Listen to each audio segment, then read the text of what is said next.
నమస్తే. ఎమ్మెల్సీ పదవి వారిని వరించి వచ్చేస్తుంది అని ఆ పార్టీ వారు రకరకాల భ్రమల్లో ఉన్నారు. వైసీపీ బరిలో ఉంటే కూడా తామే గెలిచి తీరుతాము అని వారు విర్రవీగినా ఆశ్చర్యం లేదు. అయితే కేవలం వైసీపీ బరిలో లేకపోవడం వల్ల గుంటూరు, కృష్ణా జిల్లాల ఎమ్మెల్సీ ఎన్నిక విషయంలో తెలుగుదేశానికి ఎదురు దెబ్బ తగలవచ్చును అనే అభిప్రాయం పలువురిలో ఏర్పడుతోంది. జనసేన నాయకుడు నాదెండ్ల మనోహర్ కోసం తన తెనాలి సీటును త్యాగం చేసిన మాజీ ఎమ్మెల్యే ఆలపాటి రాజా అందుకు ప్రత్యామ్నాయంగా తనకు దక్కిన ఎమ్మెల్సీ ఆఫర్ను వినియోగించుకొని గెలిచే అవకాశాలు తక్కువే అని పార్టీ వారే వ్యాఖ్యానిస్తున్నారు. ఈ పట్టభద్ర ఎమ్మెల్సీ ఎన్నికల నుంచి వైసీపీ చాలా కాలం ముందుగానే తప్పుకుంటున్నట్లు ప్రకటించింది.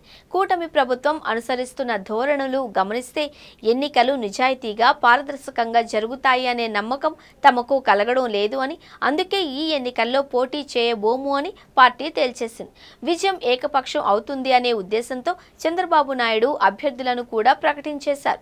సాధారణ పరిస్థితుల్లో అలా జరగవలసిందేనేమో కానీ గుంటూరు, కృష్ణా జిల్లాల పట్టభద్ర ఎమ్మెల్సీ ఎన్నిక విషయంలో ఆలపాటి రాజా క్లిష్ట పరిస్థితులను ఎదుర్కొంటున్నారు. అక్కడ వామపక్షాల తరపున ఉపాధ్యాయ సంఘాలతో సన్నిహితంగా ఉండే ఏఎస్ లక్ష్మణరావు పోటీ చేస్తున్నారు. ఆయనకు ఆ రెండు జిల్లాల్లోని దాదాపు అన్ని ఉపాధ్యాయ సంఘాలతో అనుబంధం ఉంది.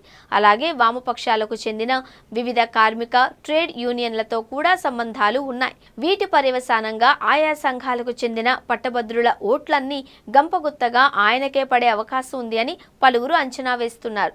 దానికి తోడు వైఎస్ఆర్ కాంగ్రెస్ పార్టీ తాము అధికారంలో ఉన్న సమయంలో తమ అనుకూలులను అందరినీ విస్తృతంగా పట్టభద్ర ఓటర్లుగా నమోదు చేయించింది. ఇప్పుడు ఆ ఓటర్లందరూ కూడా ఏఎస్ లక్ష్మణరావుకు అనుకూలంగానే ఓటు వేసే అవకాశం ఉంది. వైసీపీ బరిలో లేకపోయినప్పటికీ వారి ఓటు బ్యాంకు మొత్తం లక్ష్మణరావుకు అదనపు బలం అవుతుంది. ఇలాంటి నేపథ్యంలో ఆలపాటి రాజా నెగ్గుకు రావడం అంత సులువు కాదు అని పలువురు వ్యాఖ్యానిస్తున్నారు. అధికార పార్టీలో ఉన్నాం కదా, గెలిచి తీరుతాం అనుకుంటే ఎదురు దెబ్బ తప్పదు అని అంటున్నారు.